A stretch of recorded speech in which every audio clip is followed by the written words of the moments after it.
All right. Welcome everybody to the rundown. I think the Knicks have qualified for the in-season tournament. Somebody feel free to correct me if I'm wrong. But right now, my belief is the Knicks have qualified for the in-season tournament.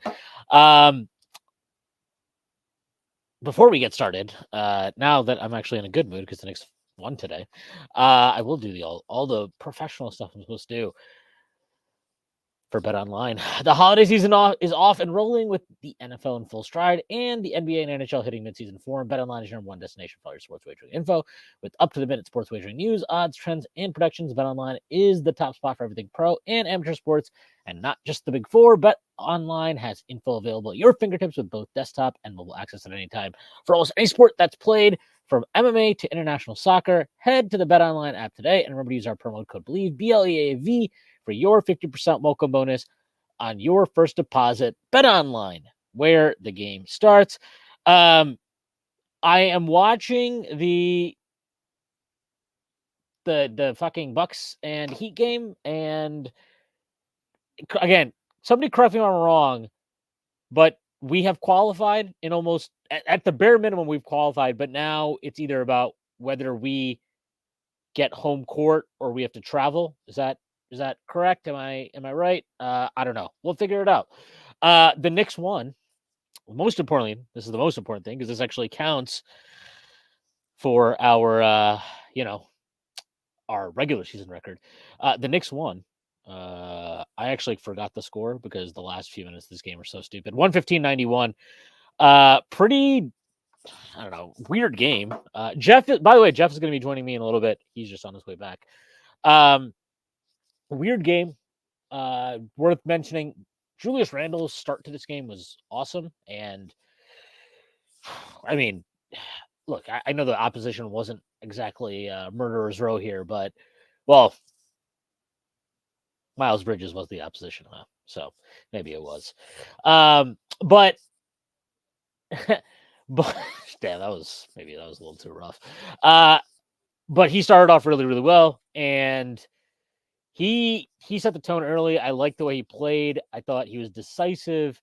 I thought he made quick decisions. I liked the threes he took early in the game. You know, he pulled the trigger fast on both of them, the ones that he made in the first quarter.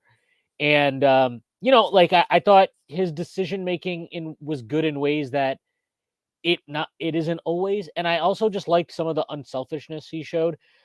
He could have easily pulled the trigger or swung the ball back out on an offensive rebound. Instead, he kind of fed Mitch on a post up. Mitch did some real weird shit. Put the ball between his legs, and I don't really know what he did. Turn the ball over, but like I just liked the idea of Julius kind of rewarding him for keeping the possession alive. And I thought his defense to start the game was actually really good. It was not so good in the third quarter when the Hornets made a run to get back in the game. But to start the game, I thought he was really good on defense. Actually, on a couple of occasions, he rotated to spots that clearly I don't think Mitch was ever expecting him to. So they ended up giving easy feeds to I can't believe I'm totally blanking here.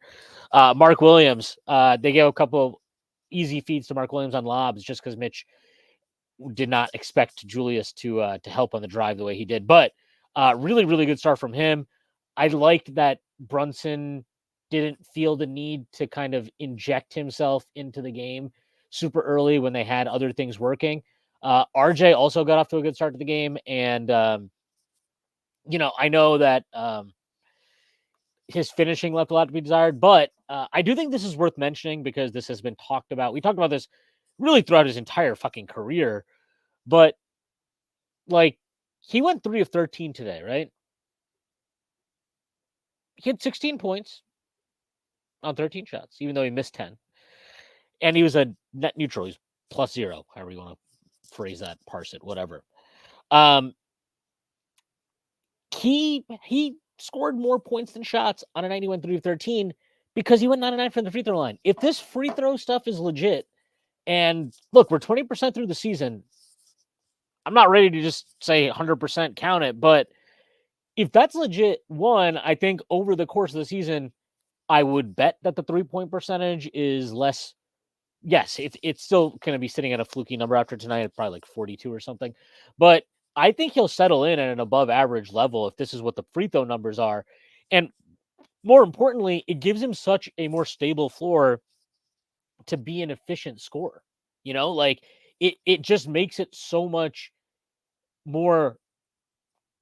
It makes it just easier for him to hit efficient numbers now as a scorer if the free throw shooting is where it is. So, I think that he definitely look. Would I like to see a little bit more better decision making in some instances? Um, sure, but but like I think that you'd be happy with this right now, and it just shows growth to me that he can have such a bad shooting game and still not kind of nuke his efficiency and nuke the team's efficiency and whatever. Um, of course, again, you would like to see the overall percentages from the field and all that stuff stay high, but for now, I think you got to take this and be happy with it. Um, again, Mitchell Robinson. What more can be said? Mitchell Robinson tonight. Whew, this guy, defensive, just absolute domination. 6 blocks, 2 steals, 10 rebounds, 6 points. I don't even think that does it justice. There were a couple of occasions where Hayward, like his ability now to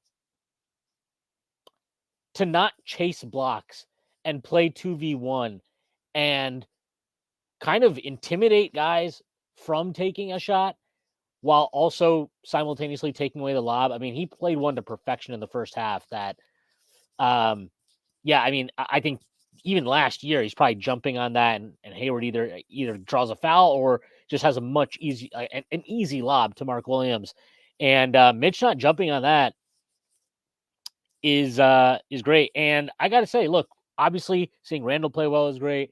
Uh, seeing Mitch just again dominate. I thought Quickly was really good off the bench, but I this felt like, I mean, kind of a weird spot to say this in, but this felt like a big situation for Josh Hart. And he did not disappoint. He had talked yesterday and again, I think before tonight's game about how he had not felt like he was in a rhythm and that he was kind of struggling with, not being involved as much offensively. Tibbs had a pretty funny quote before the game where he basically was like his usage is higher than it was last year, which again, shout out Tibbs for just dropping these advanced stats bombs when he wants to dunk on a player and basically tell him to shut the fuck up. But he came out tonight and he played with that pop and that energy that made him such a difference maker last year when the Knicks acquired him. And yeah, it was nice that he made a couple of threes, but even without the threes tonight, like he was really into the game. He played with force. I thought he brought the intensity that the Knicks needed. I mean, him and IQ, they turned the game when they came in during that third quarter because the Hornets had cut the lead to whatever it was, 2, 3, 1. I know they cut it to 1 at one point, but it was whatever it was, 2 points, 3 points when they checked back in. And from that point forward, the Knicks just absolutely blitzed them off the floor, completely ran them off the floor. Josh Hart's defense, he was everywhere. I thought Quickly's defense, he had a couple of contests at the rim. Again, like for a guard his size to have the impact he does, protecting the rim is completely ridiculous. It should not happen. I don't know why it happens. But his positioning is just so good there. But again, Josh Hart, I mean, what can you say tonight? 17 points on 10 shots, 6 rebounds, 5 defensive, 2 assists, a steal, a block. I mean, that block in transition he had was actually awesome on Rozier. I just like this is the guy that they need. This is the guy that takes them and this team and that especially that bench unit. He just takes everything up to a higher level and he gives them options that they just, I mean, clearly that they don't have without him, because on a night like tonight where RJ Barrett didn't look anywhere near his best and where Quentin Grimes continues to kind of like not really be able to catch a rhythm and where Dante DiVincenzo can't make a three. I just thought what Hart brought to the table was so big for them.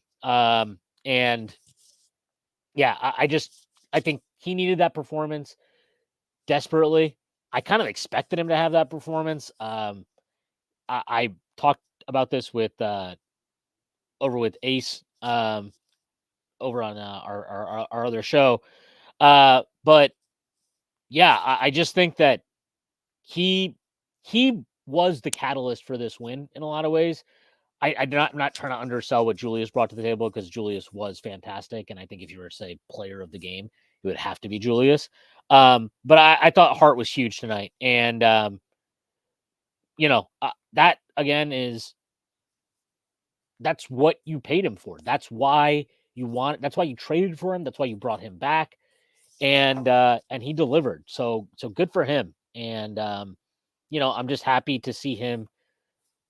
Hopefully, this can be a catalyst for him and catapult him, forward and really get back to what he was for this team last season, which was just a massive net positive.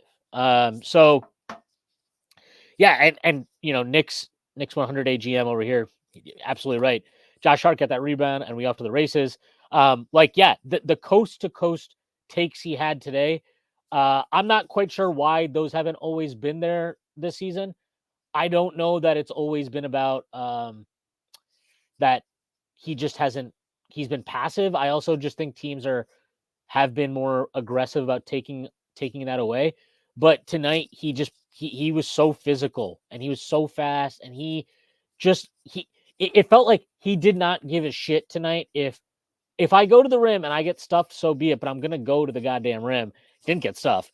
Had a couple of really nice finishes. Again, I just can't say enough with the force he played. Just really good to see. Quickly, kind of a slow start. But that second half, he picked it up, and again, his defense was. I actually didn't think he was very good to start the game defensively in the first half, but that second half, he was totally locked in. I thought him and Hart again just made a huge difference. And then when when the Knicks needed all these points at the end of the game just to because they needed to ensure the point differential, it was kind of funny to just see Randall spamming kickouts to quickly for threes. But yeah, he ended up 4 of 10 from 3. He got up 20 shots tonight, 23 points. So he continues to really fill it up off the bench here. I mean, I don't know. This was like a really fun game, especially the way they closed it out. And it looks like in all likelihood, unless the Bucks have an epic collapse here, and they are playing Miami, who who loves to just make the most bullshit comebacks of all time, they should close this out. So that would set up a trip for the Knicks at Milwaukee. But I think the Knicks can win that. Obviously, they can beat anybody on a given night, and yeah. So it looks like it'll be Milwaukee. Milwaukee's up 7 now with 14.8 seconds left. But yeah, I think really good win for the Knicks, irregardless, forgetting the in-season tournament aspect of it. Just a really good win for this team, especially after that super annoying loss to Phoenix on Sunday. I thought it was important they got off to a good start. And, did they play with super high intensity and take care of business the entire way through? No, they didn't. But I think starting off the game they did was encouraging. They were definitely locked in. The defense to start, again, all of them, even, Julius, I've been super critical of him, as anybody who watched this on Sunday would know. But he was locked in defensively. Thought Brunson was good. Again, did not force the action. Mitch was just on it from the beginning of the game.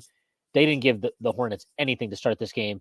They let them back in into the second quarter, as into the start of the third. I mean, that start of the third, that's 3 games in a row now where they've just kind of come out of halftime flat. But I don't know what that is. They've got to get that figured out. Like, you can't just keep coming out. You can't just keep coming out at halftime and have no juice. And yeah, he's got to, or the team in general has to figure those starts of the third quarter out. Fortunately, again, it didn't burn them. I did not love how long it took though to get Hart and Quick back in the game. I think they came in, so I'm looking it up right now. They came in together. So they came in with 4:48 left in the third quarter. The Hornets had cut the lead by that point to 4.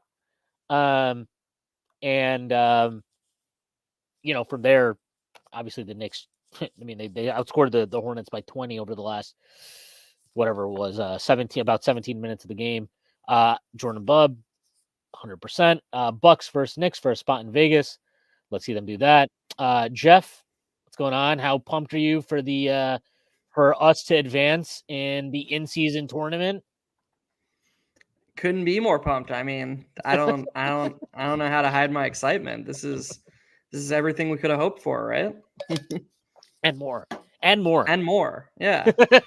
And more. I mean, no, this is I don't know. I unfortunately was driving home, so I didn't get to hear your opening monologue, but honestly, I gotta say, I was like, before I came on, I saw Macri went live for their post game on KFS, and I know he does a lot of those by himself. I have no fucking idea how you do a post game by yourself. That shit sucked for like the last 15 minutes. I felt like I was just reading off box scores and being like, yeah, dude, it was so cool that Josh Hart played well and that Randall played well and that Quickly played well. And it was like, I'm like, this sucks, dude. I hate having to do this by myself.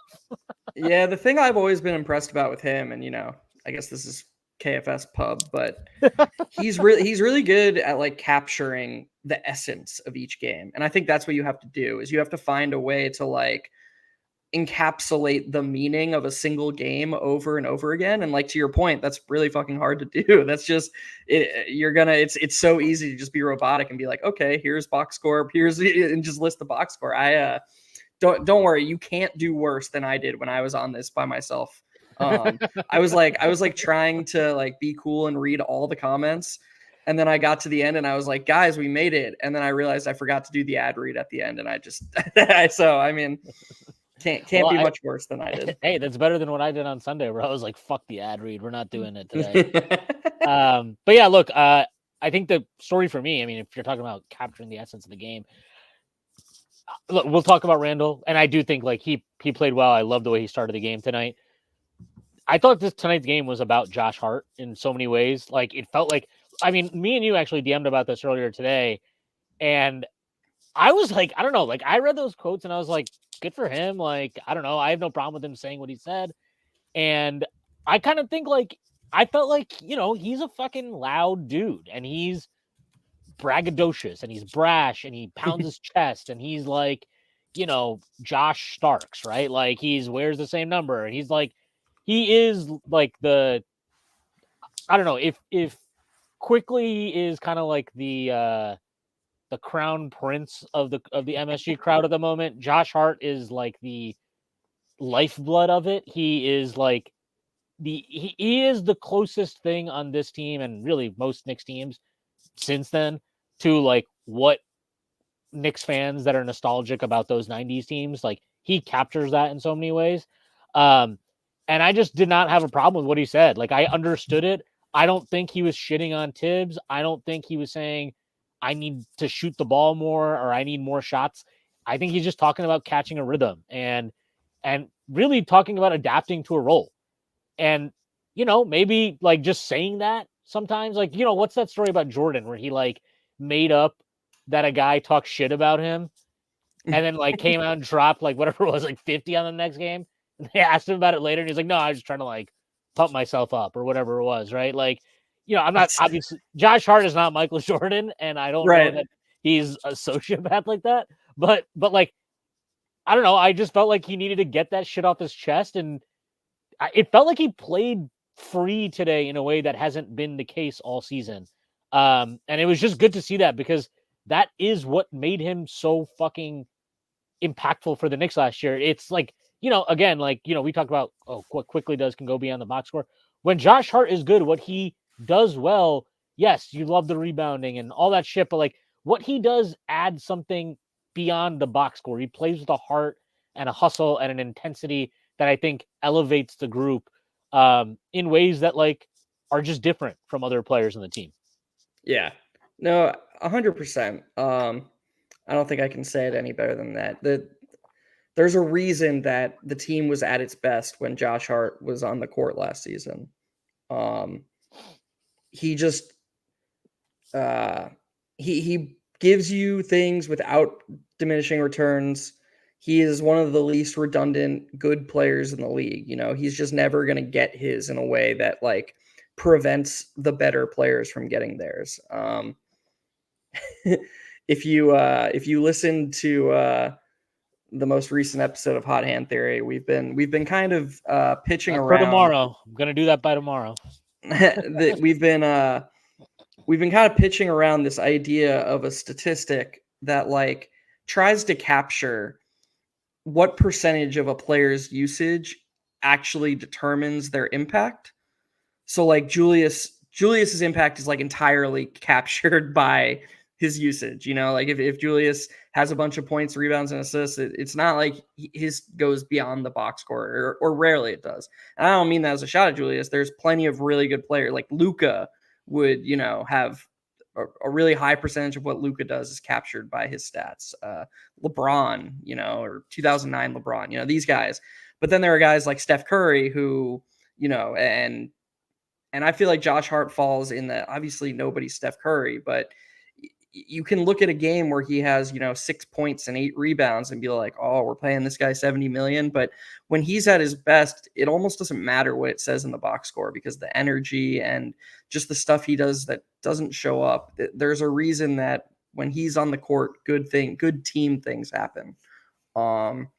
Obviously Quickly falls in that category, but so when Quickly and Hart and DiVincenzo are all together and they're all these guys, it's not surprising that this lineup is just starting to really, really flourish. And I haven't even mentioned the fourth guy in that bench unit. And I know it wasn't the best game for him, but I kind of want to I feel the need to highlight how much growth RJ Barrett has shown defensively. And I think this game actually showed not an overall quality. The quality was really high, but he also showcased the different ways he's grown. I saw multiple stunts where he was off the ball and he helped stop an advantage, just improvising a stunt.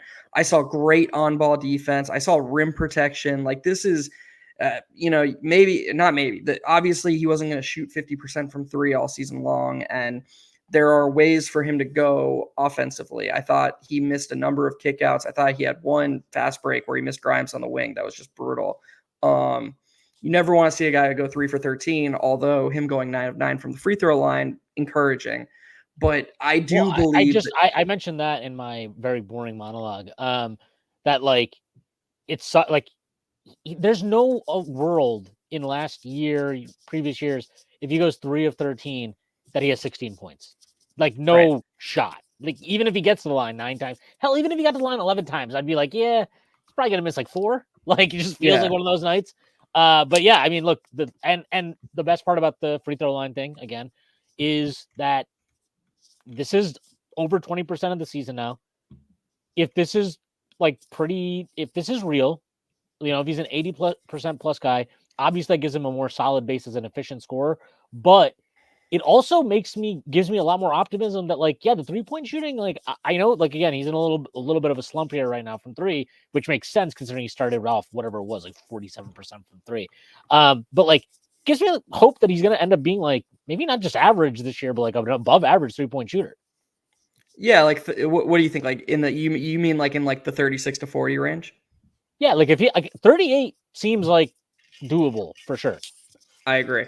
And to go along with your point about, you know, no way, you know, a couple of years ago does RJ scored would you say he scored 16 points? Yeah, 16 points going 3 of 13.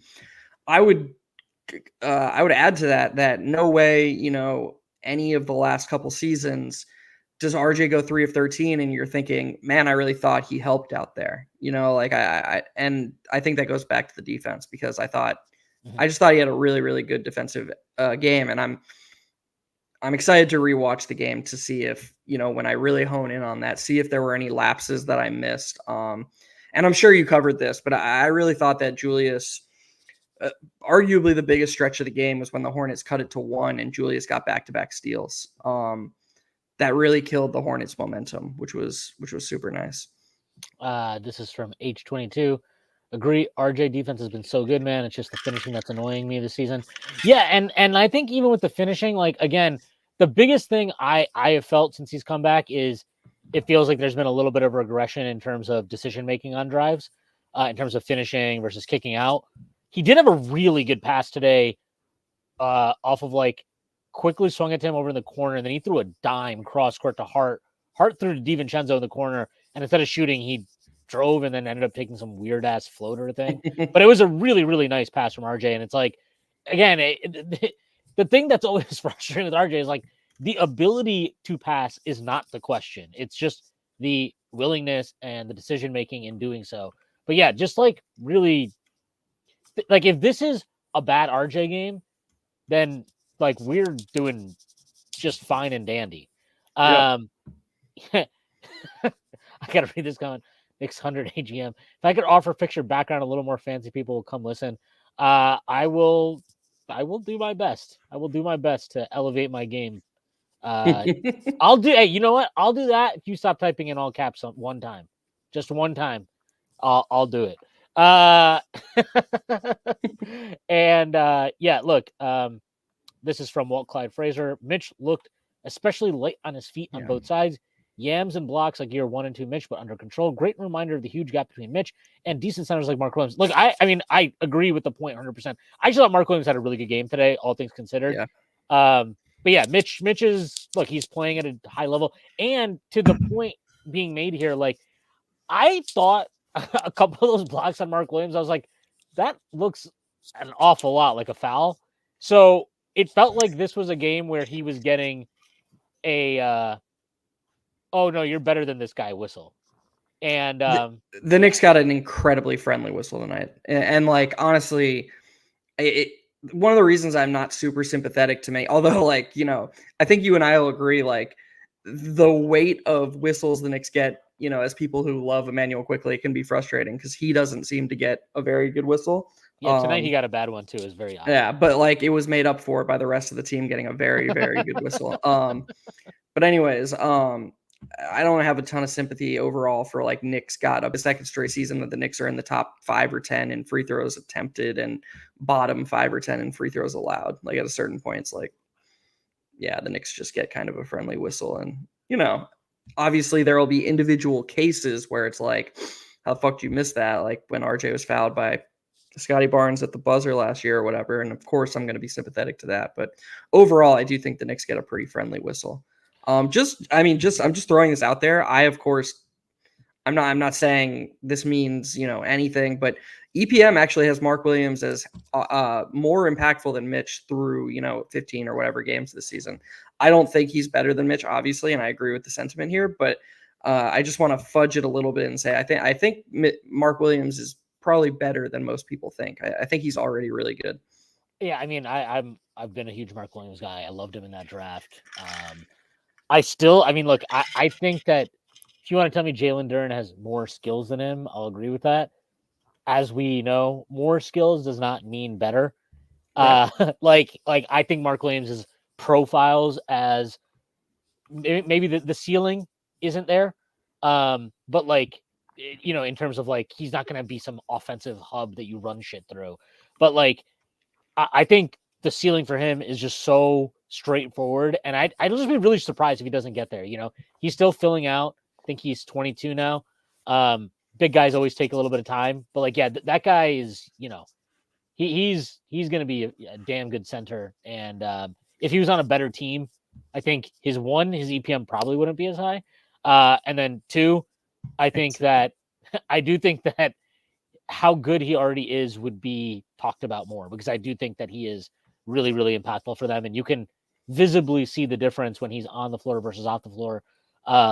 Like I think the Knicks played a little bit into the Hornets' hands weirdly by slowing the game down as much as they did. It felt like Tibbs went into this weird playoff mode thing where they got up, you know, 15 or whatever it was. And then he's like, okay, we're going to like grind this out now the rest of the way. And like you saw with the bench, like the first quarter when they came in, they were just like walking the ball up. And I'm like, what the fuck is this? Like, this is not like what they are good at. And And then you saw that at the start of the third quarter. Like they were just playing in molasses, and you're like, what the hell are you doing? You're letting the Hornets set up this stupid ass zone they're playing, and then you're like, you're not doing a good job of executing against it. They did miss a couple of open threes though, too, to be fair, but like it just felt they were playing very much into their hands. And so like you look, it was good that he brought in a Hart and Quick when he did, because once those guys came in, they were just like, as soon as they got rebounds, it was like, all right, we're going, like we are going, we're taking off here. And again, that more so than Quickly, that is because of Josh Hart. He did bring that to the table. He brought everyone with him. You know what I mean? Like he made them go, and that totally changed the game. That ended the game as a competitive contest, and it entered its more fun, how many points do we need to win by phase. Yeah. You must not have caught the MSG broadcast, right? Because you had to watch this while you were out.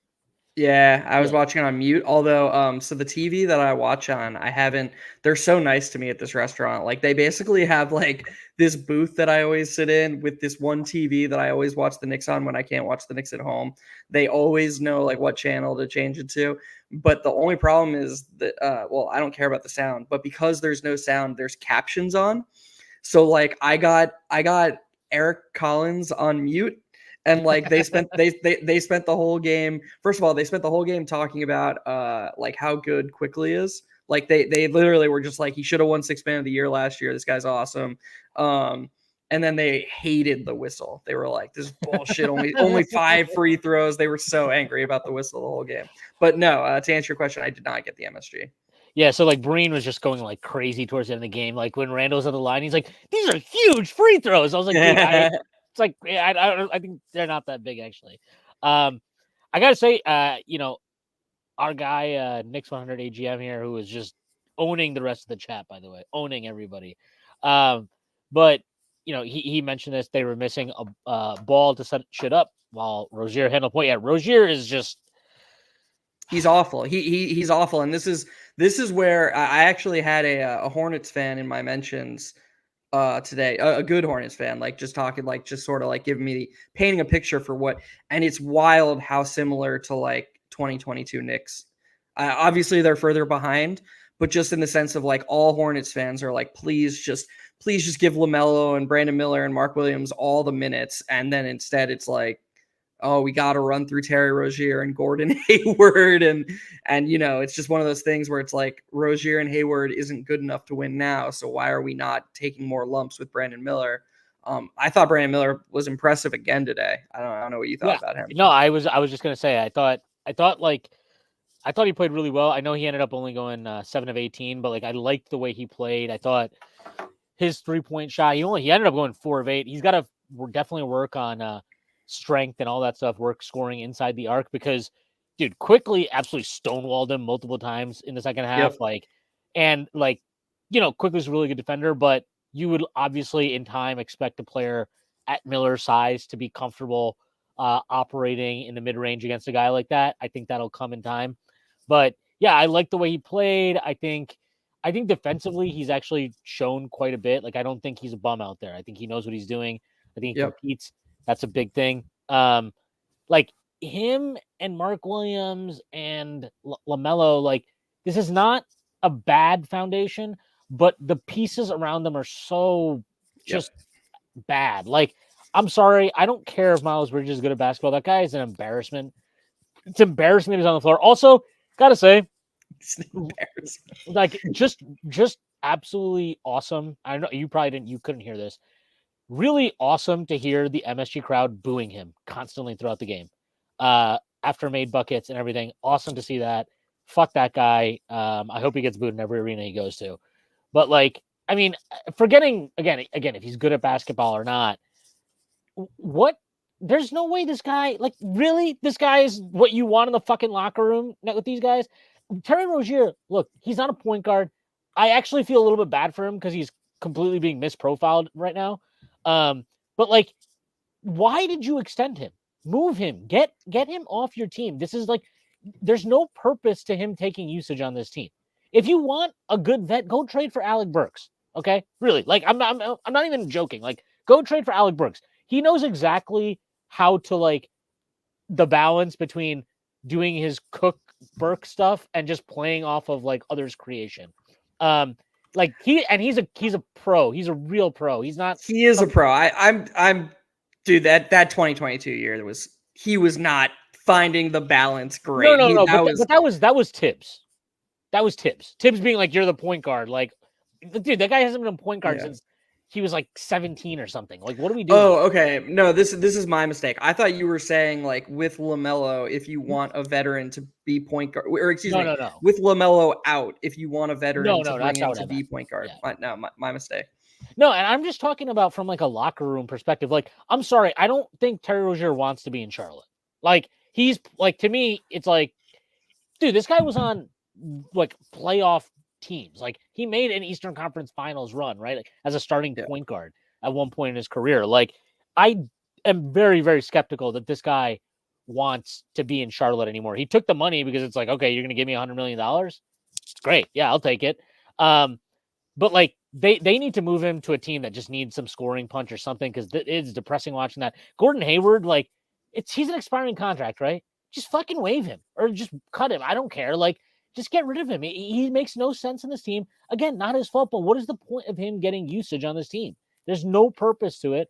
I don't understand the profile of players they've taken at all. Like, I don't know, Nick Smith Jr., he played like 5 seconds, but both times he's come in against the Knicks that I've seen him, he just comes in and is just immediately chucking up shots indiscriminately.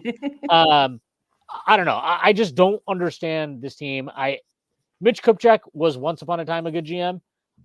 He has ceased to be a good GM, and it is time they got somebody new there. You would hope that with new ownership, that will happen in time, but like, they have just wasted LaMelo Ball's. They wasted his entire rookie contract. They achieved nothing during his rookie contract. Yeah. No, you're we talked about the same thing today. Like or yesterday. On Hot Hand. The Hornets are just, it's exactly like you described. It's LaMelo, it's Brandon Miller, it's Mark Williams, and then that's it. That's where they're at. I think I'm which is like fine, by the way. If you're a rebuilding team and you have 3 pieces that you're like some level of like foundational cornerstone, however you want to describe it, that's not awful. They have all their picks moving forward because they suck, and that first round pick they traded out is never going to convey. Like, just get them in Detroit. It's like, what can you guys just figure out the 3 or 4 guys you want to prioritize, and then everything from there should just be about how do we accentuate and how do we optimize their strengths and how do we mitigate their weaknesses, and what are the pieces and the profile of players that achieve that. And those 2 teams are doing absolutely nothing to support their best young players. You know who would have been a great shooting yard for them in between LaMelo and Brandon Miller? Somebody like Quentin Grimes. Like, and I'm actually being serious. Somebody who works his ass off and can shoot and doesn't need the ball in his hands. I know Grimes is going through it right now. But 2 threes tonight, baby. Yeah, no. I mean, look, he's more. Dude, that one possession, the one possession in early in the third quarter, when we got like a million offensive rebounds, when Mitch did it, the one that Grimes didn't shoot at the top of the key was one of the most baffling things I've ever seen. He was like, "Oh shit, I just missed one. I can't shoot another one." Oh, especially because it's like there was like only one bad decision he could make in that situation, and he made it because it was like either shoot the open 3 you have, swing it to Brunson next to you, who is also open for 3, drive, draw the defense, and spray to like RJ, I think was in the corner for a 3, or let me try to do like some weird jump step and then put it like I lay it up around Mark Williams. I was just like, you picked the one bad one. Yeah, good job. So weird. All right, so I'm gonna ask you something because I saw Benji mention on Twitter. I'm gonna give a shout out to my dad because my dad was a big Knicks fan, from the 70s through the 90s. And then, like most people that generation, when Jordan retired, it was like, whatever boomer speak, whatever boomer speak you want to, the college guys try harder. There's no defense in the NBA. He fell into that hole for a little bit, but ever since I've gone back to the Knicks, he's hopped aboard and he loves the NBA again. So we're watching the game tonight. I couldn't believe it because Benji tweeted it out like 10 to 15 minutes later. My dad was like, "What do you think of this?" And he was like, "So my theory about the Knicks is that Jalen is the guy that you can trust over any other starter to, no matter how he's playing early on, to get it going and to figure it out and to stay in it mentally. So like if Jalen starts cold or he doesn't start with a lot of touches, he'll just figure it out because that's just who he is and how he is." And he was just like, "I think the Knicks are at their best when they make a concerted effort to run the offense in the first quarter through Randall and through RJ and make sure those two feel involved from the get-go." And that Jalen should, he was basically theorizing that Jalen should actively take a backseat in the first quarter to make sure that RJ and Randall get their feet wet early in games as often as possible. Do you think there's validity to that, or do you think it's just like random variance and maybe not true? I don't know if I would say I disagree with it. I also just think like it's not that easy in the sense of like, look, coming into tonight's game, I posted this number yesterday.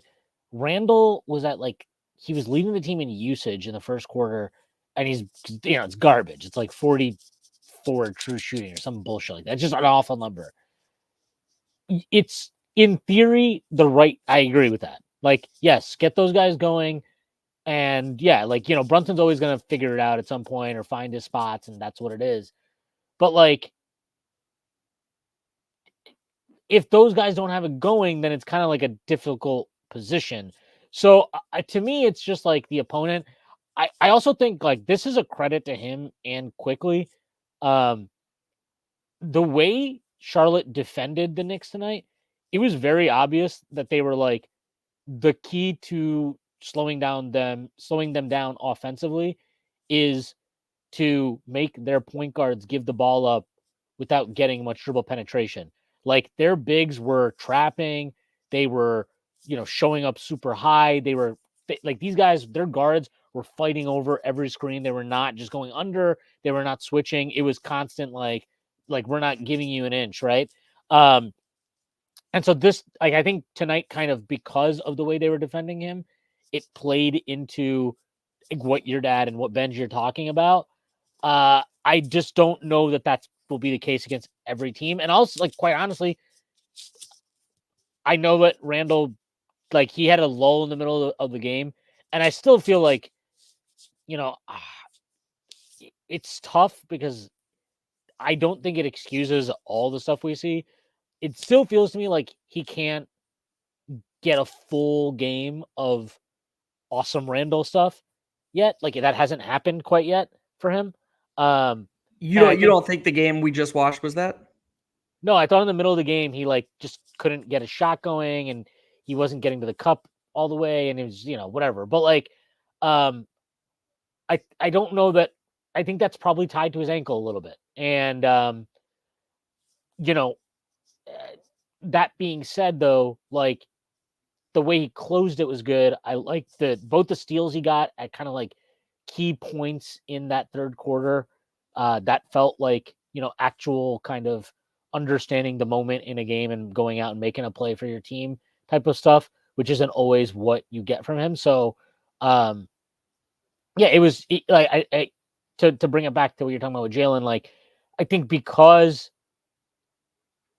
of how they defended him, it was easy to kind of like let Randall get the game going, like find himself throughout the game and get himself going.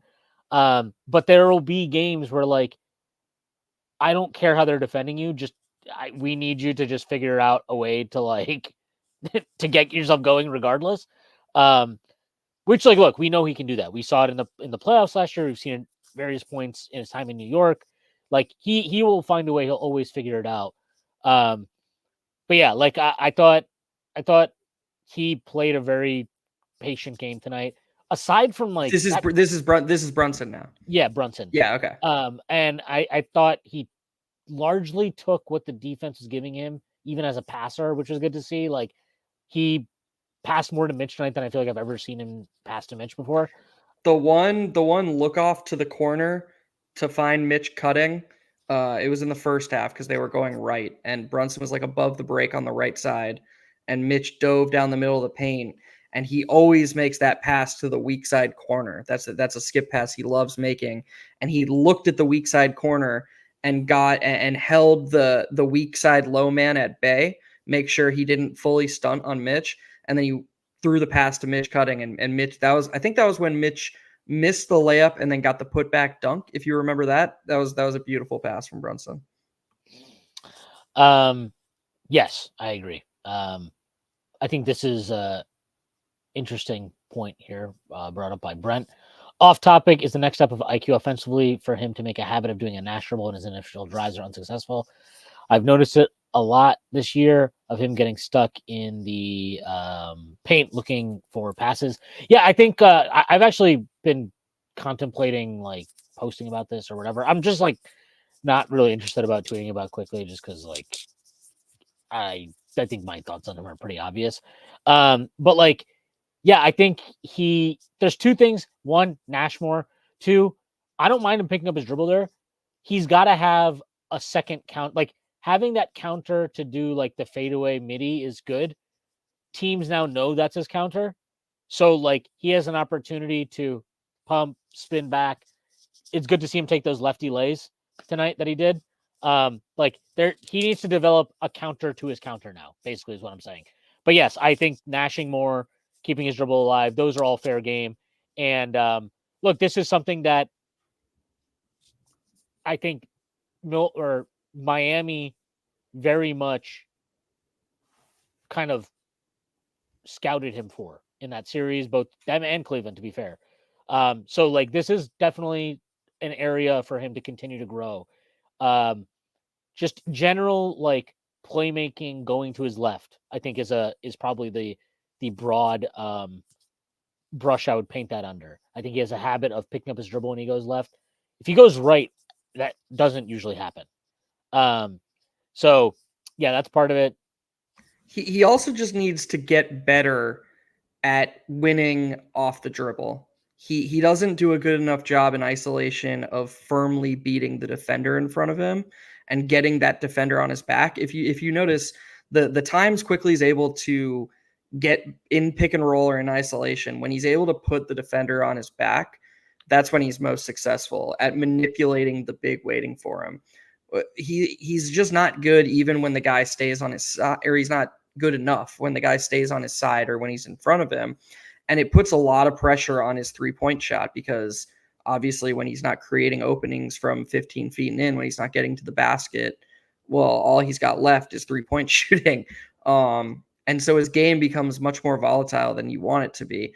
I think you saw that a number of times tonight where he was trying to create stuff and he just couldn't get by whoever was in front of him, whether that was Brandon Miller, whether that was Bryce McGowan's, just any of these guys. He's just early in the season, he showcased an improved ball handle. And he had a couple of quick dribble moves that created space for him and allowed him to get into the paint easier. I'd like to see those more. I'd like to see him getting 2 feet into the paint and forcing collapses more often. And I think he'll get there. I don't think it's unreasonable to expect that improvement from him. I just think he's still young, still learning, and he's very much not a natural rim attacker. Like this is so far above and beyond what we thought we would get from him when we drafted. Like, remember what the profile on this guy was as a rookie. So there is reason to be patient with him in this regard because we weren't supposed to get anything inside the paint from him. So this is kind of just, cherry on top of the cake. Yeah. And I think one thing with what you're talking about, I would just generally like to see him. I think sometimes he overcomplicates it in his own head where I'm like, he's like, what, like I have this ISO, like, and like there was one possession today. You could see it with, I don't remember who it was, maybe Brandon Miller or whoever it was.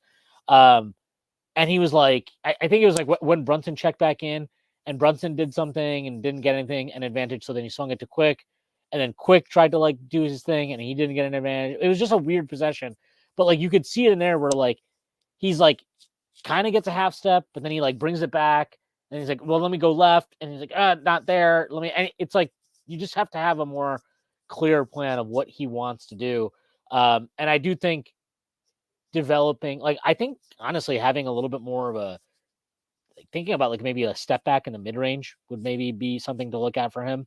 That's something that Brunson does really well. Like there was a point today where like we needed a bucket. It just felt like one of those possessions where we needed a bucket, and Brunson was just like he got Hayward on the switch, dribble, step back, 17-footer, bang. Like just knowing exactly, like as good as the floater and his mid range has developed to what it is, he doesn't have a shot that he can just get to in the mid range whenever he wants. Like Brunson can get that mid range pull up whenever he wants, like against any defender in the world. It's maybe that if Quickly can't get to that level, I think that's forgivable. But like to be that level of, if we're going to talk about this guy, like, and he's talked about it, he wants to be a starting point guard, and obviously, yeah, could he start for some teams for sure?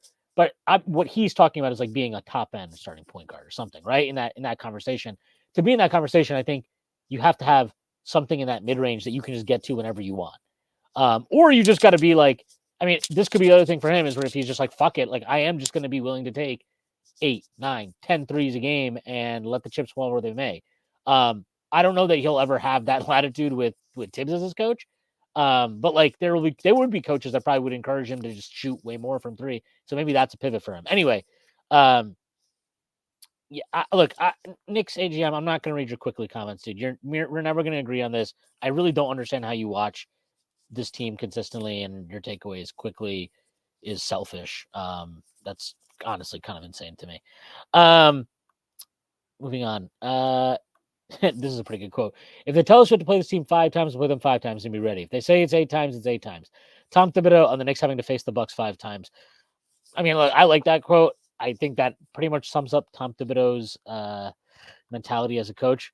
But yeah, I mean, I think that is correct. Like, there's nothing you can do about it.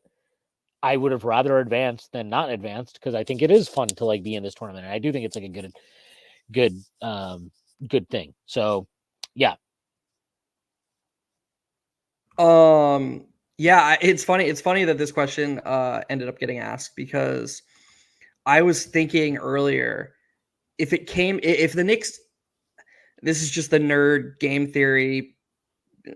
Nerd. I don't have a better word, nerd in me. But if the Knicks got word somehow that it was going to come down to point differential, like, oh, we're all going to be 3-1, the Bucks are going to win. So, whether they advance or not will come down to point differential. I was wondering if it would have been in the Knicks' best interest to just let the Hornets, score and gain, lose by 8 or win by 8 or something.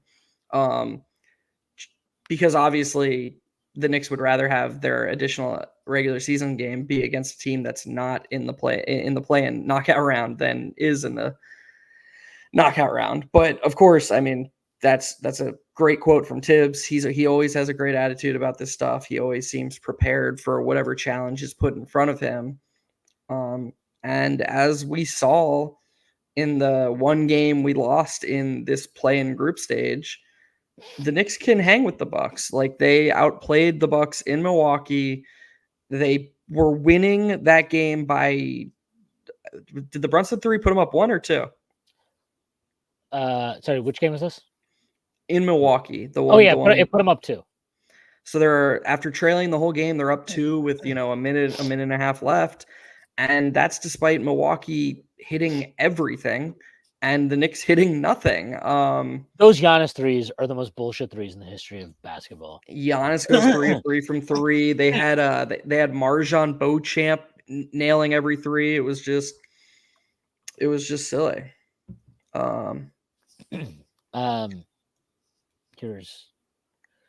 This is from Brent again. I feel like our guys overthought a lot when Charlotte went on their run.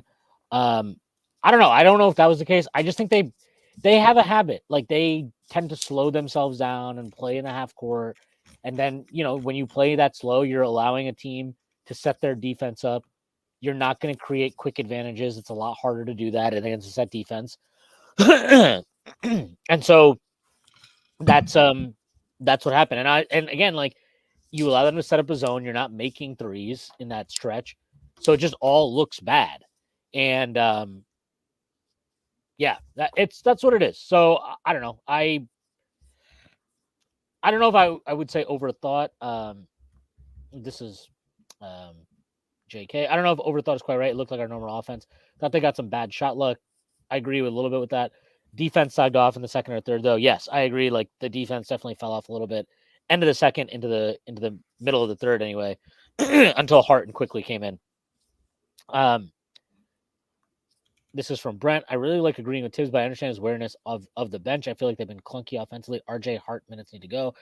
Yeah, I mean, I don't know if I agree with that. The bench unit's net rating is like 17 per 100 after tonight or something. It's I mean, I know what I'll he's look at it right now. specifically talking about. He's talking like, I think offensively, yes. When they have to play in the half court, that bench unit, it can get a little clunky. I agree with that. Mhm.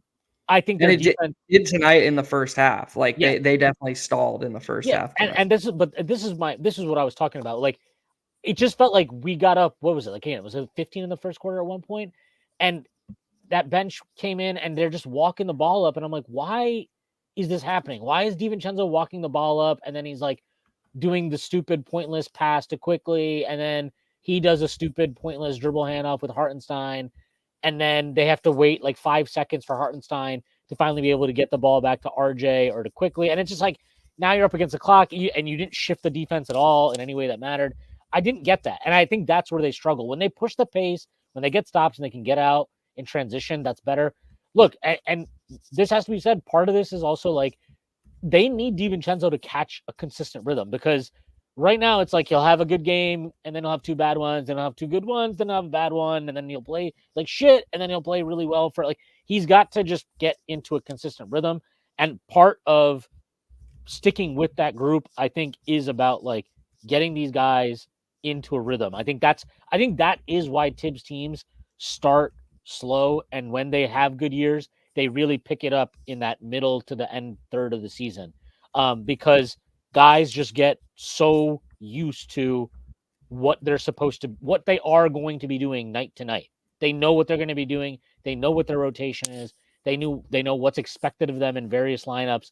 And so, like, I think for now it's fine.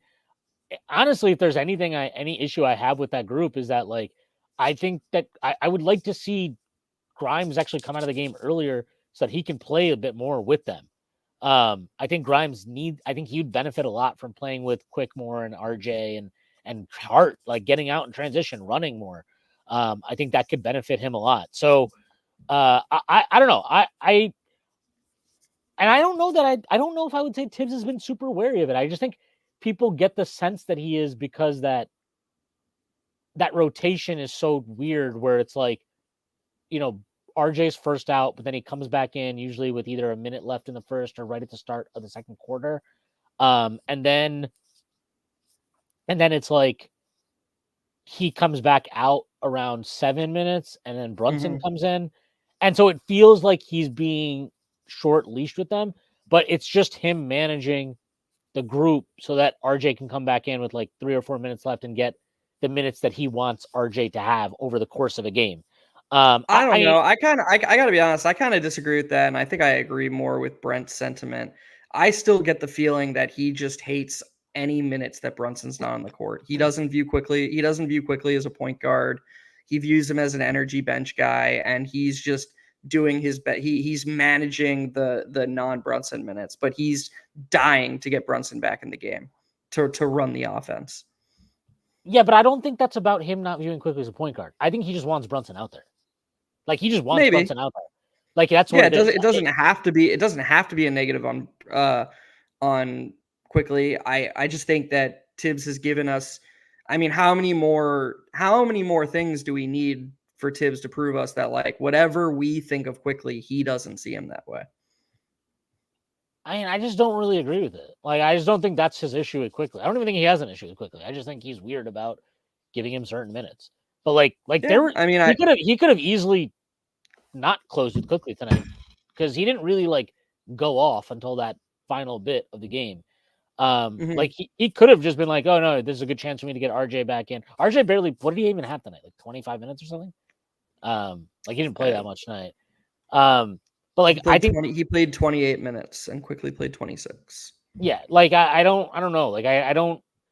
It wouldn't have surprised me. And honestly, when he pulled quickly in the first half, I don't really have a problem with it because I just thought like quickly was okay, but he wasn't.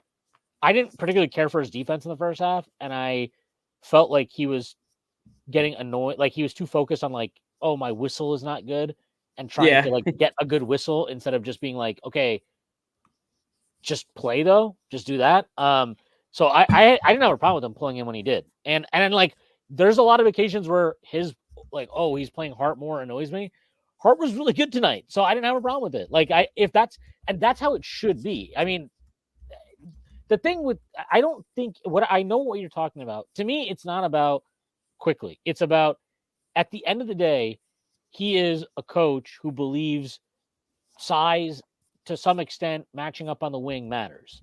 And so like push comes to shove to him, Brunson is better, which is perfectly normal to believe.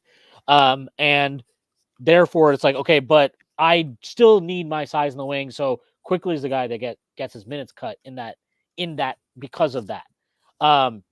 If quickly was magically like 6'5", he'd probably be a totally different. He'd probably be viewed. So if the same exact skill set, same exact player, Tibbs would probably play him like 40 minutes a night or something. But that's not what it is. So anyway, I don't want to turn this into like what does Tom Thibodeau think about it quickly. Going back to the bench thing, I just think that like that unit is still. I still think that RJ not being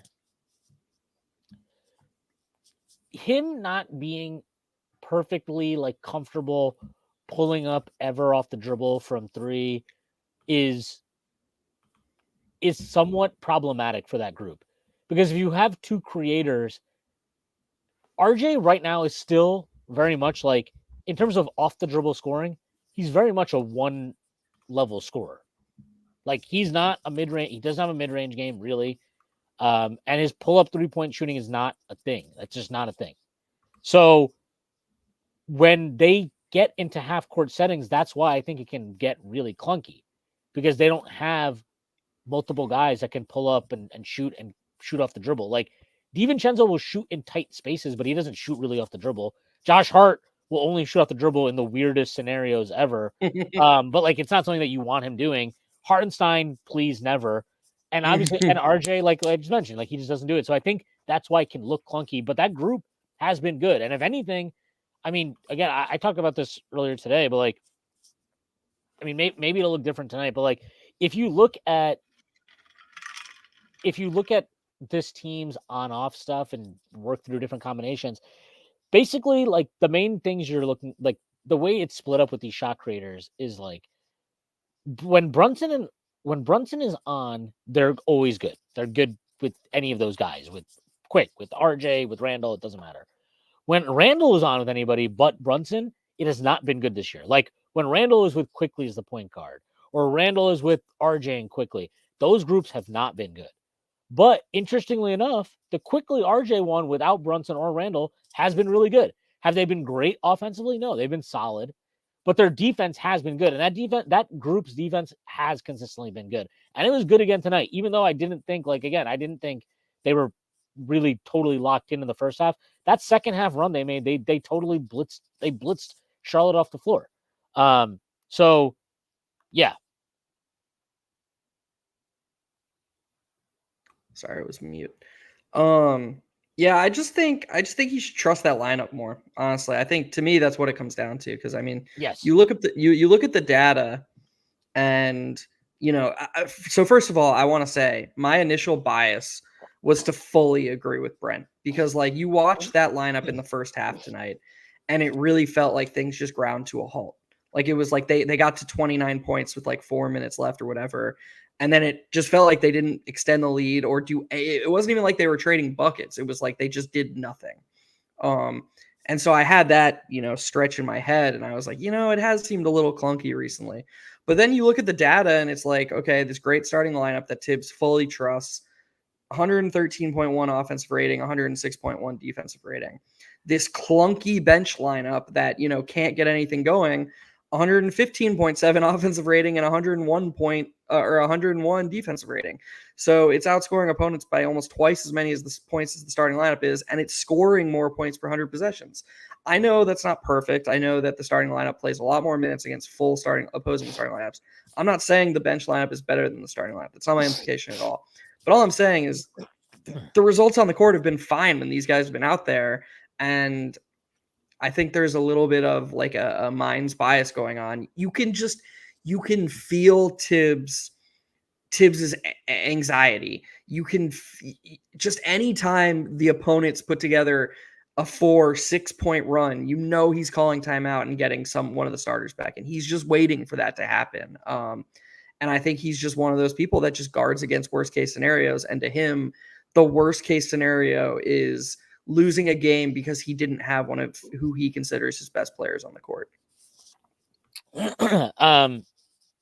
Yeah, I mean, I think that he's definitely conservative. Like he prefers to control risks, not take risks. Is probably the best way to put it. Did you see the Knicks Twitter animated picture that somebody made like earlier today? Like an hour ago? You didn't? No. All right. Well, as you're reading this next comment, when you get a chance, check your DMs. It's pretty awesome. You're like on it, so I think you'll enjoy it. Yeah. Josh Hart tweeted out a picture of a watch because he was talking about how he can buy a watch if we win the tournament and he gets $500K, he can buy a new watch. So that's funny.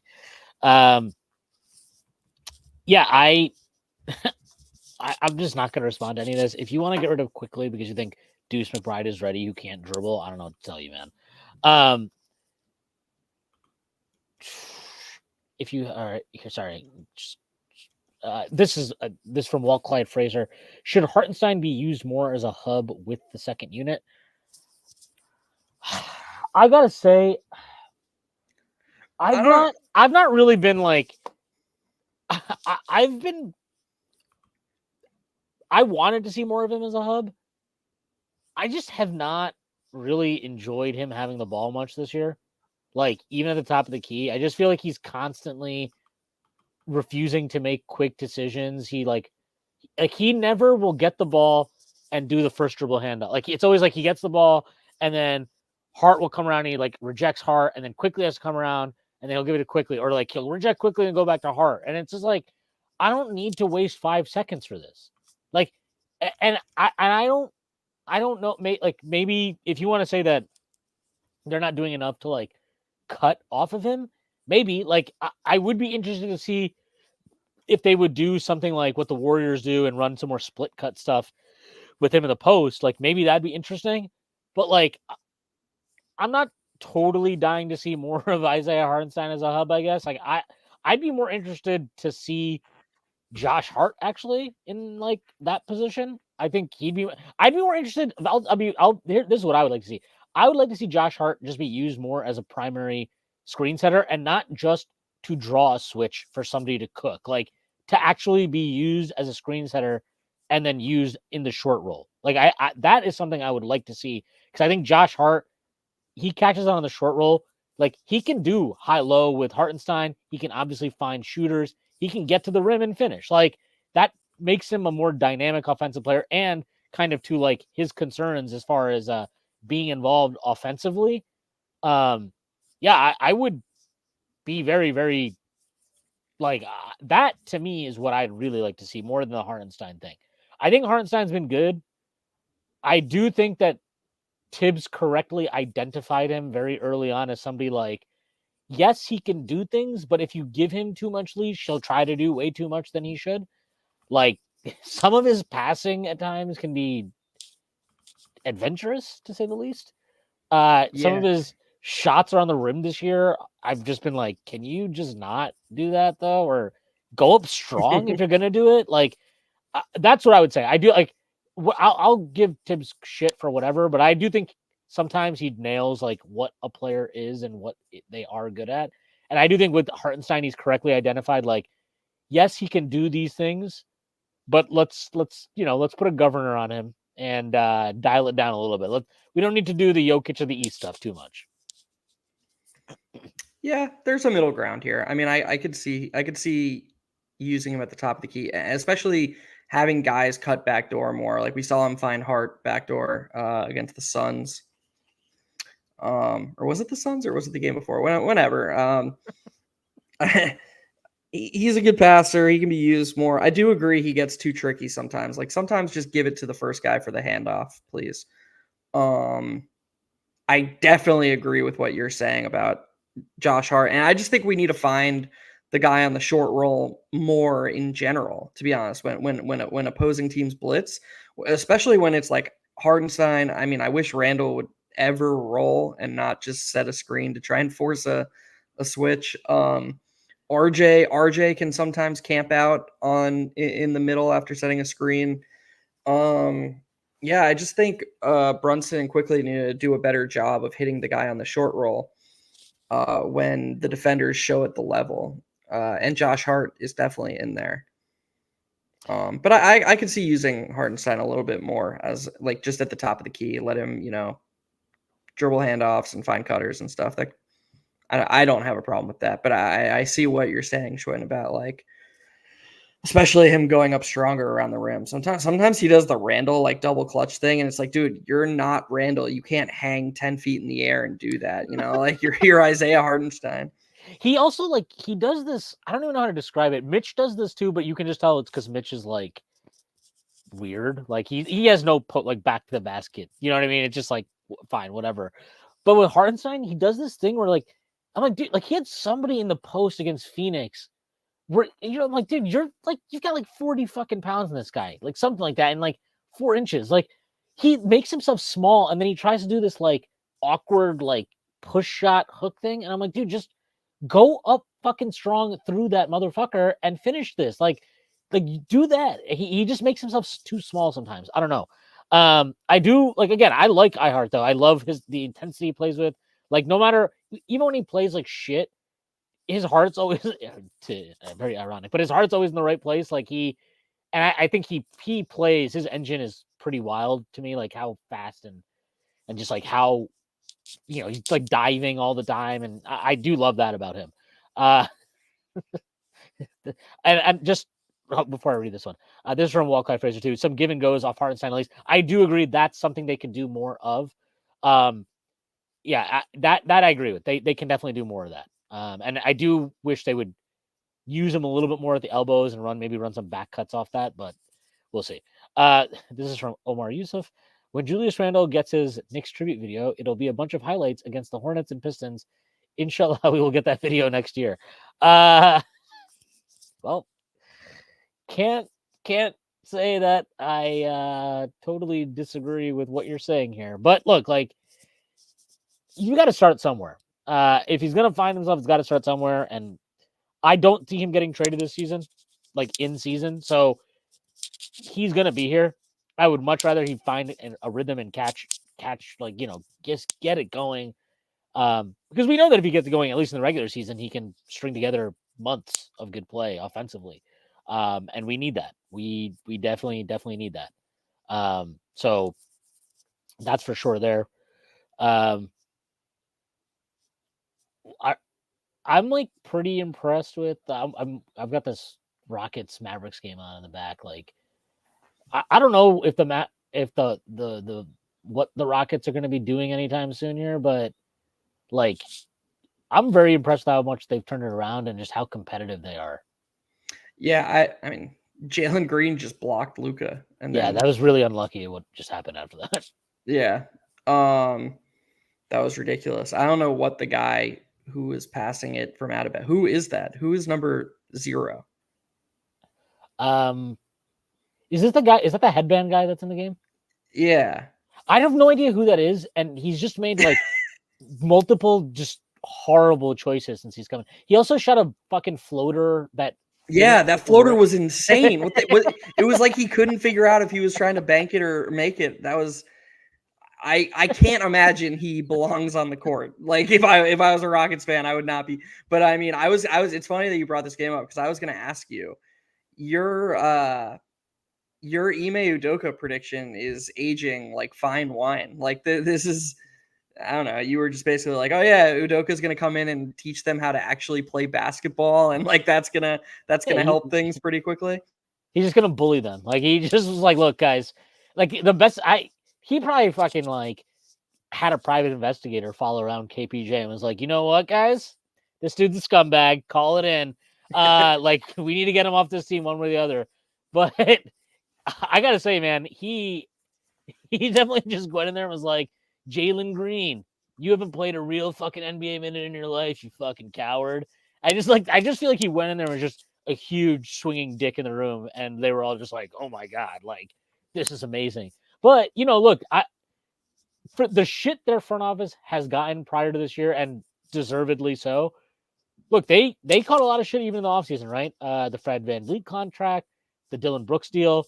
Like those guys have given them something in terms of like, they are, every coach needs players to actually deliver his message in the locker room and like set the example on the floor.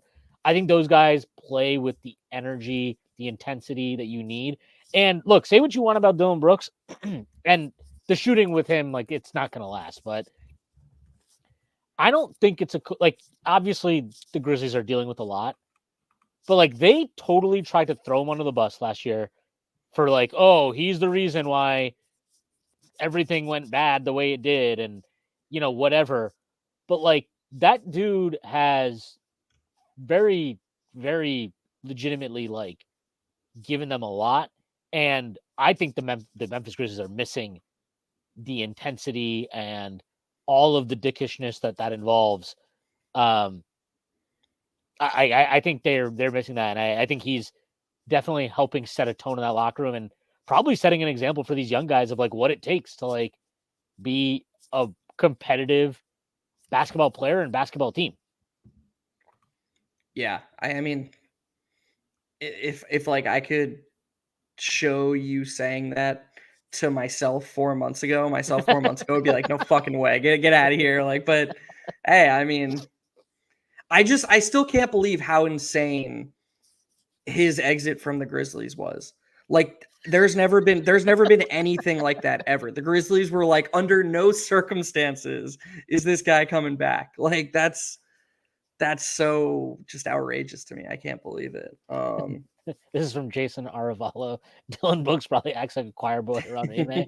Well, look, I think it's safe to say that Ime's standard of what a choir boy is may vary from what many of us believe a choir boy should be. But yes, I agree. This is from Brent. An Ime imaginary quote. Listen, guys, I might not be the best guy, but KPJ is an asshole. Yes, that's exactly what I think happened. Like there was all that reporting, right? That Harden wanted to come back, and once they hired Ime was just like, "Get the fuck out of here!" Like, no way, we're not signing this clown. Are you fucking serious? But like, look again. I just think if you're gonna criticize front offices, which we do all the time, like for fucking up, I think you got to give these like this front office. What is it, Raphael Stone? Right, he's the GM there. I think he deserves credit for what he did this offseason because look, they were in a similar situation to the Pistons, right? Where it's like, yeah, you've been accumulating talent, but like, do you have a direction? What's your identity? What are you trying to be as a team? And this was a big offseason for them. And they hired a coach who I think is clearly a hit, at least as far as coaching actual NBA basketball. Now, how good of a person he is, I don't know. I don't really want to go there either. I don't know the facts of anything that happened. But as a coach, he's damn sure a value add. And then they took chances on proper vets, right? They spent money. They took real risks. And they're reaping some rewards from that. And I think you're also now seeing some of their young guys developing in competitive basketball situations. And like, I this is one thing I always thought about, like why I would prefer to hire somebody like Tibbs, who isn't just going to be like handing out minutes for development guys for the sake of development. Like I think developing guys within the like cauldron of competitive basketball is what's valuable. And are there limits to that? And we'll see. Maybe Ime has limits too with a younger basketball team, right? Like maybe in a year we'll be like, well, Jalen Green needs more usage. They need to tell Dylan Brooks to chill the fuck out. But like right now, I think for what they were and where they were, this is a guy who makes sense for them. And there will be young guys that are, in some ways you can call it collateral damage if you want, within like what he is attempting to achieve. But there's no doubt that, again, a guy like Jabari Smith Jr., right? Alperen Şengün is the biggest one. Like this guy, his first year, 2 years in the league or whatever, was fucking, one of the worst defenders I've ever watched. Just absolutely awful. And I'm not saying he's like the second coming now of Hakeem Olajuwon, but you watch him now, he knows where to be. He's executing. He plays hard. And because he's just getting that doing the bare minimum, or not even the bare minimum, but like doing the basics level of defense from Şengün, he's also leaned into him offensively in a way that they didn't do in the past seasons. And boy, is he rewarding them. He's been fantastic this season when I've seen him. Yeah, Şengün's been, just awesome. I don't have anything to add to that. He's been really good. EPM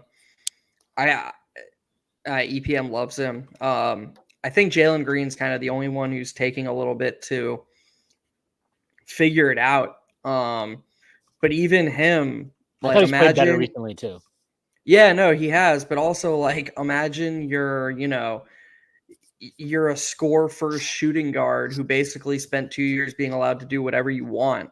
And now it's like, hey, figure out this system where there's going to be actual consequences if you fuck up. Like, that's got to be weird and it's got to be jarring. And I'm not surprised it's taking him a little bit to figure it out. And if I was a Rockets fan, I wouldn't be worried about him. Or excuse me, I wouldn't feel any differently than I felt about him before the season. I actually, if anything, maybe I'd feel a little bit better because I would just be like, okay, if anybody's going to get the most out of this guy, it's Udoka. Yeah. I totally agree with that. This is from JK. Memphis cursed themselves when they ran him out of town regarding Dylan Brooks. Brent, I do think we let the Grizzlies gaslight us a little. He went from a flawed starter to an absolute menace. He was going to play in China soon. Yeah, no, they totally did. And I, hands up, I was definitely one of those people also. But like the thing that I never quite got is like his impact stuff has always been great. Dylan Brooks' impact, like even while he's shooting like crap, his impact data, like all of it, has always been really good. And that's why I thought it was weird that there was no kind of like pushback on like, look, I get that he's an asshole and he does things that are really annoying, but like, what if he's good though? Like, what if he's just actually good at basketball still? And I think that definitely happened a lot with him this summer. And it was easy to kind of get carried away and make funny jokes and whatever. Also from JK, for every Dagnall, is it Daniel? How do you pronounce his last name? Do you know? I don't know exactly how to pronounce it. Sorry. We'll call him Dagnolti. For every Dagnolti, no, Dagnall. I think it's Dagnall. There's 10 Fizdales. Look, every time, like, the worst part about losing to the Suns was seeing David Fizdale on the victorious sideline. But like, yeah, Fizdale was just, good God, that was. I genuinely believe this. He is the worst coach in Knicks history. And there was nothing that was learned in what he coached. So he coached 82 games, and then he coached, we were 4-16 when he got fired. Was it 4-20? Whatever the hell it was. Something like that. By the way, it's Dagnalt. Dagnall. DAGG-NALT. Okay, yeah. I have to look this up because I just think it's ridiculous. David Fizdale 4-18 when he got fired. So in his 22 plus 82, in his 104 games, nothing was learned, nothing was gained from that experience. He was absolutely terrible and he was destructive. Like they had to fire him because we were doing a Pistons. Like that's what we were doing. Like there was no improvement from anybody. The guy had Marcus Morris shooting fucking flames out of his ass, and he couldn't win ball games. Like, I'm sorry, get the fuck out of here. He was, man, like That picture of him smiling with the Knicks down 100-61 to Milwaukee is like one of the funniest things ever to me. That's just, I don't think you can encapsulate I don't think you can encapsulate anything better than that picture encapsulates his time coaching the Knicks, because it was just that bad. Man, that's so funny. I can just still pick. It's like man, there's this really old video. I don't know if you've ever seen it, but you remember those old commercials they used to run during the ESPN NBA games? It was like a slow piano, and they showed like an NBA highlight in slow motion. It was like NBA where amazing happens. Yes. Yeah. Okay. Somebody made like a parody of one of those with Zach Randolph dribbling, like he got the ball with like 20 seconds on the shot clock against the Raptors as a Knicks player, and like dribbled the shot. I remember that. And they just set it to that music from that commercial, and then put like Knicks where amazing happens or whatever. And the final shot of that video is Isaiah Thomas just smiling on the sidelines. It's just like, it's just one of those things that'll always stick with me, you know. And that Fizdale I know that video exactly. But like that Fizdale picture basically encapsulates why, once it was like kind of trending towards Tibbs becoming the head coach, I was like, you know what, that's fine. Like that is fine, because I could never imagine a scenario. What, have we ever been down 40 under Tibbs? Like, I can't imagine that. The worst game I can think of is that Thunder game at home. And we were never down. We weren't even down 40 in that game. We just got our ass kicked. And we did not play defense that game. That's what happened. We just didn't defend. But like I think that was like, I mean, it's still like a 15-point game for the most part. It wasn't like we were down 40. It just felt awful because we couldn't stop them. It might have been a bit more. I don't know. I think we ended up losing by like single digits, maybe even. I mean, even the Mavericks. Yeah, I think the Mavericks one last year was also bad. But like, I mean, and the point being though is like, if we were down 40 points, can you imagine Tim's calling a timeout and just like Cheshire grin, ear to ear, with like, you know, with Obi coming back to the bench or something? Like, he would just be scowling, screaming at somebody. Like, he would have been so pissed. This is another good one. The Fizdale whiteboard pick that said "together." That one is really good too. It's a really funny one. So you were right you were wrong, but you were way more right than me. The Knicks ended up losing that game by 10, and the most they were down is 19. Yeah. So, I remember they weren't like down 40 at any point, but you know, it was that Fizdale era was something. Like, I will say I don't hate him the most though of any Knicks coach. That will always and forever be Larry Brown. Just the most miserable year of being a fan I've ever experienced of any team ever. Like, that year was so pointless, and it was just obvious he just wanted to get fired and paid to go away. What a miserable shit stain of a coach, man. Awful dude. Hated him, despised him. Hope that he is miserable wherever he is forever and ever and ever.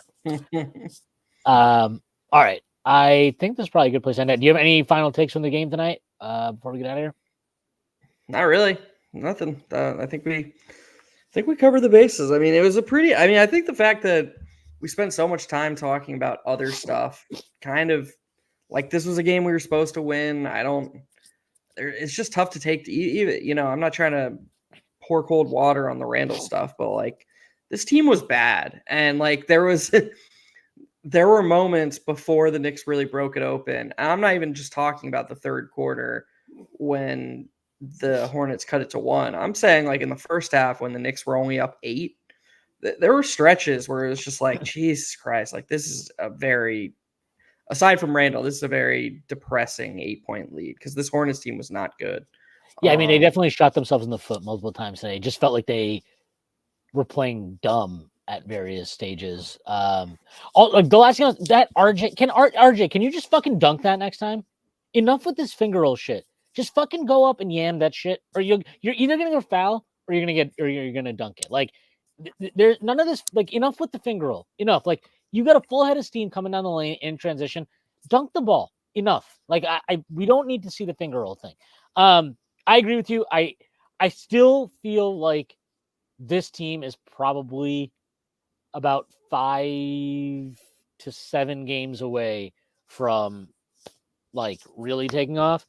Really good signs tonight though from Hart and Quick. Like if Hart and Quick play, I mean Quick has been playing fine the entire season, but like if Hart plays like this, like he has this type of impact consistently, you can overcome a lot of the bad Julius stuff just because he's that impactful.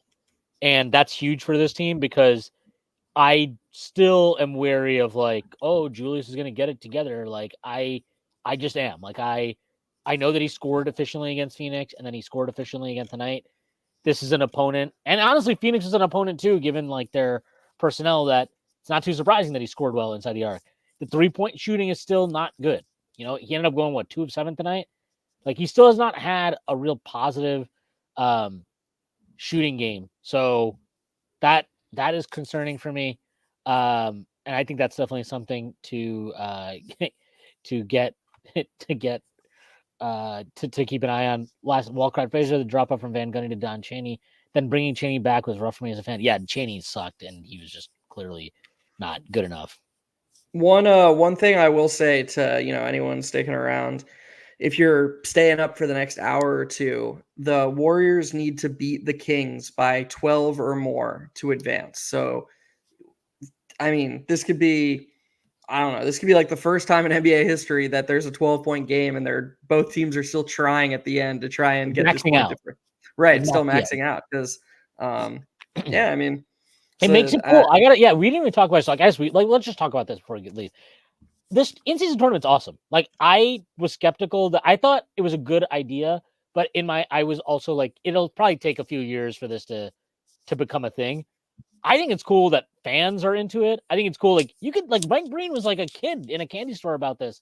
And I think it's cool that like you can see the players care about this. Like they're into it. They want to be in the tournament. You know, they want a chance to go to Vegas. And this is what Jack Coogan, Schwinn, you need to respect in-season tournament point differential numbers. Yes, I do. He also said respect IQ's huge free throws up 22. Yes, I agree. A lot of huge. Breen had a lot of like huge shot here, but he quickly got a bang when he hit that like a 3 in the fourth quarter. By the way, like to put us back up 23, it was like Breen was like bang. I was like, dude, relax. Just calm down. Quickly was ridiculous in that fourth quarter. I never want to see him play like that ever again. That was too much for me. Like I don't know. I just the funny thing is, you know that like Julius was happy to do it too, right? Because he was like, Julius was loving it. He was like, "Give me those assists, buddy." Yeah, like, yes, exactly. That's dude, what it was. That's what it was. It was actually kind of hilarious to watch that. And he was hunting rebounds and stuff. And I think the reason I was skeptical of the in-season tournament, because I mean, I know you're a big soccer guy, big Man U guy. I've always loved Champions League, but like and my older brother, used to scold me and be like, Champions League, like the real fans love EPL, man. And I was like, dude, fuck that. Like, I'm not. Like, he would like, I guess I'm not a real fan, buddy. Or yeah. Whatever. No, I mean, he would just say like, if you ask the players, they care more about like if you asked a Man U player, most Man U players would rather win the league than win Champions League. I don't know. That's what he would say at least. It's a weird thing. It's like you'd rather win the Champions League in a given year. Like in any one year, if you're like, oh, we want to win it. Like if you're like, you get to win one, you either win the Champions League or the Premier League, you want to win the Champions League. But it's like a better hallmark of a truly great team to win in the league because it's a consistent tournament. Every match is the same. You're playing the other 19 teams twice. And like, there's an idea of like owning your league, right? Like, oh, like this is our league. So like, we can't give up throne here where it's like more acceptable to like, all right, we didn't win the Champions League this year. Not exactly the end of the world, but like losing to your domestic rivals is a little bit tougher. Has Man U won the EPL since the year We don't talk about that. They got second, and Man City scored. Like Man City basically had it rigged for them. Yeah, we won the year after that, but we haven't won since then. We haven't won in a decade, so it's really awesome. Thank you. I was with my older brother when that happened. Like he was explaining it to me. He was like, "Okay, man, you did it." And then like I swear to God, he did not go a week after that without explaining to me like, dude, this guy who was on the team that was facing Man City, he's from the same country as the guys from Man City. They definitely let them score, and like he was still angry about that to this day about Man City getting gifted that EPL title. There were a lot of conspiracy theories after that game going on. This is from JL. This is a pretty good point. Knicks can go from down 19 in the fourth against Miami, facing elimination to NBA Cup champions. Yes. I like this narrative. That's a great point. It's a good narrative. Are the NBA Cup semifinals in Vegas as well? I believe so. I'm pretty sure they are. Isn't it all in Vegas? No, this next round is so we're at Milwaukee. Oh, we're at Milwaukee. Okay. But yeah, what I was gonna say is like I love Champions League. I love that sweat. And so when I talk to people about it and I said that, they'd be like, "Why are you skeptical of the in-season tournament?" And I would my stance is it's simple. We see these NBA teams play each other already. Like they're not adding anything new. It's not like the whole cool thing about Champions League is like, oh, Barcelona's playing, Man U in the 2009 Champions League final. You get Ronaldo versus Messi, like that's the coolest thing ever. Every NBA player already plays each other, and we already have a tournament with these NBA teams. So this is like, it just seemed unnecessary. And I couldn't agree with you more. I think they've nailed like every decision related to it. The courts are a little jarring at first, but you get used to it. I mean, we're lucky. The Knicks jerseys are awesome. Like I didn't like them at first, but like now when you see them actually wearing it, I'm like, oh no, this looks good. This is good. Yeah. So I agree. I agree with you completely. I'm into it, and I'm excited that the Knicks are moving on. I mean, this is also a good point. Is point differential the answer for the general problem of the regular season? Maybe, but like the thing is, see, this could get dangerous because if you're like, well, point differential is how we're gonna do everything, you're gonna get some of these tanking teams just doing disgusting things. Like, oh, we need to lose this game by 60 tonight. Like you'll get scenarios that will be so gross both ways. It's like, oh, this team needs to win by 50 and this team needs to lose by 50. Like you don't want to do that. I think it's perfect for the tournament. And they're doing it early in the season where like these games, this is the hardest part of the schedule to get people to care about, right? Like before that Christmas Day, which is like the big launch really for the NBA season. This is like the toughest time to get people to like lock in and care. So I think this is really good. And yeah, like I just think, the other thing that's cool about this is like, I think even for these bad teams, like they don't want to get, like, I think the Hornets came out in that second half and they were trying really, really hard because they were like, look, fuck this. Like, we're not trying to just get embarrassed because the Knicks need to beat us by 20 fucking points. Like, this is embarrassing. Like, we want to compete too. And I think you get a higher intensity because of that. Because honestly, there's a chance tonight, if there's none of this going on, like the Hornets could have just mailed it in, fucking 7 minutes into that game and just been like, fuck this. Like, it's New York. Let's get out of here. Let's hit One Oak, and, get bottles and we'll bounce tomorrow morning. Like, it could have just been a disgusting game. And instead, like obviously the Knicks pull away at the end and we get this crazy fourth quarter stuff going on, but like, they made it competitive for a bit. And, like I think even the Bulls, like I know they got destroyed. By the way, the Bulls are just, that team is like, talk about a team waiting for December 15th so that more players in the league can get traded.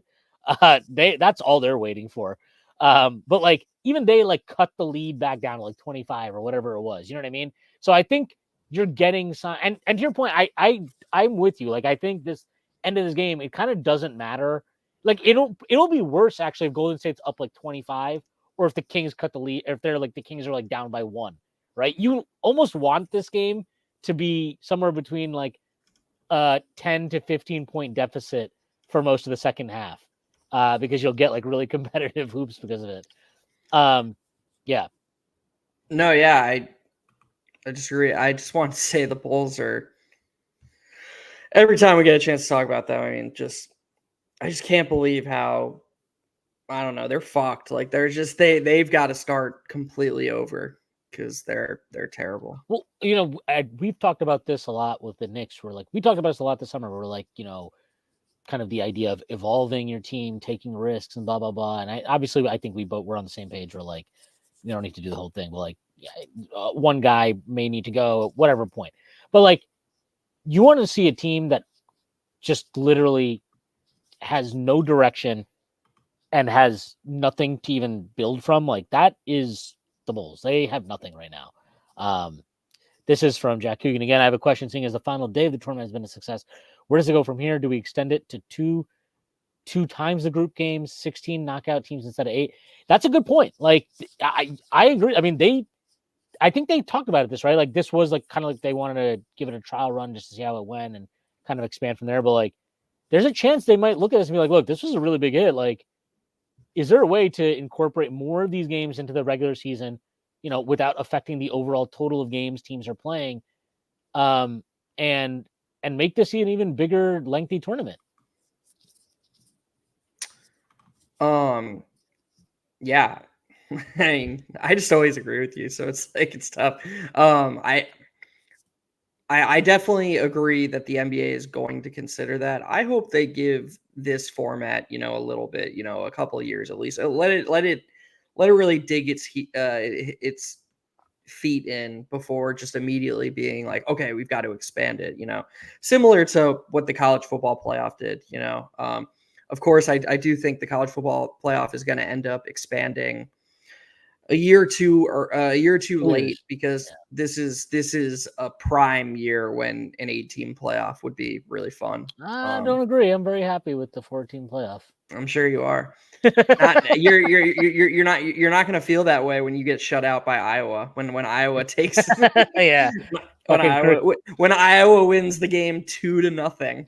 So there's a pretty funny so they did, like, Kirk Ferentz had to do a press conference yesterday, and they asked him about the Michigan sign stealing thing, and somebody was like, are you concerned that they have your offensive side, like, signal calls? And he was like, clearly was trying so hard not to laugh.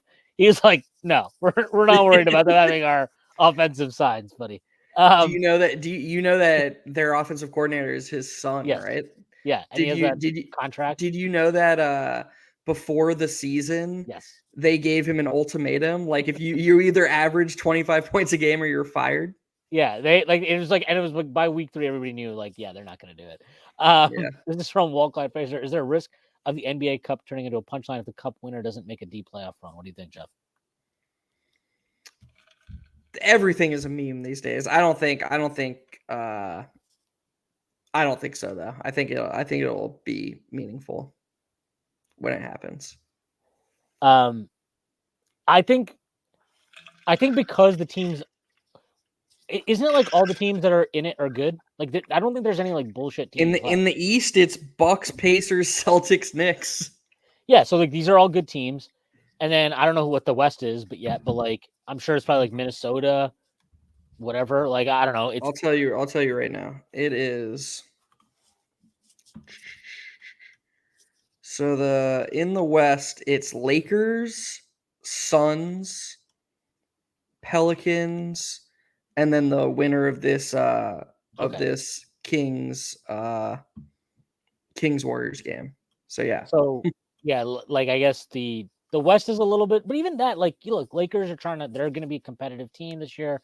The Suns are a competitive team. The Pelicans have been better. Like, the Pelicans are just weird. I don't even understand their team. Like, they're very odd.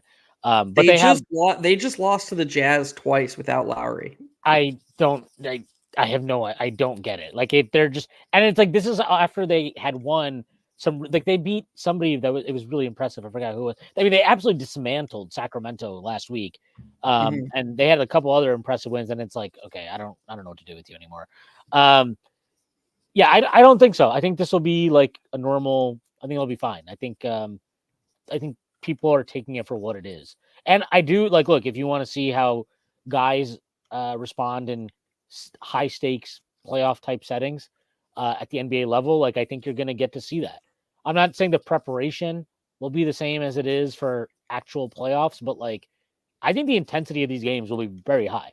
I don't think they're going to be like, oh, just another regular season game. Like, no, I think the intensity is going to be pretty jacked up. Yep. Yeah, we're gonna wrap up here a little bit, guys. Just we've been doing it for a while. It's been a good idea to have an in-season. This is from Stanley Mann, by the way. It's been a good idea to have an in-season tournament. Maybe they should put less of an emphasis on point differential. I just don't know how you would do this without the point differential. I think that's like the easiest way to differentiate between the groups. Otherwise, you're gonna have so many tiebreakers that, like, it's just a very straightforward thing. They could do it. They could have point differential be the second tiebreaker. So like, I assumed that head to head was going to matter more. So like, I'm not saying this is the answer, but if they were thinking like Stanley and they were like, how do we come up with a tiebreaker? They could do, if there's 2 teams with the same record, then it goes to head to head. But if there's 3 teams, then it goes to point differential. I think what they need to do is expand this so that the group stage, so that you play each team home and away. That's what I think you need to do. And then you can make head to head the first tiebreaker, and then you'd have point differential be the second tiebreaker. Yep. That makes sense to me.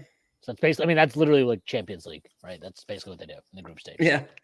All right, we're gonna. How is Man U doing in Champions League? Oh, we don't even talk about that. They're doing. We will find. I'll let you know in about 18 hours. How about that? Okay. All right, that is our show for tonight. Thanks for everybody that was in the chat rocking with us. Really, really appreciate all your guys' support. Again, check out all the work that we're doing over on the Patreon, or subscribe to the Patreon. Check out all the work we're putting out, pods, articles. Again, the recaps have been really, really good from Matt. Gigi dropped a good one over the weekend, and yeah, just in general, like it's all good stuff there. Check out the merch on our website. I don't think are either of us wearing merch today. I'm not. Are you? I am. Oh, there you go. You can ride that. You can buy sweatshirts, t-shirts, hats, coffee mugs, water bottles on our website if you go there. And I'll answer this one last question. Galatasaray United tomorrow score prediction. I will never predict that we will lose. So 2-1 United, and Wilfred Zaha can fuck off. All right. That is our show for tonight. Thanks again for everybody that rocked with us. Really, really appreciate you guys' support. Until Thursday, that's the next time we'll see you. So again, enjoy your week until then. And that is good night from me, Jeff. Later, guys. Later, guys.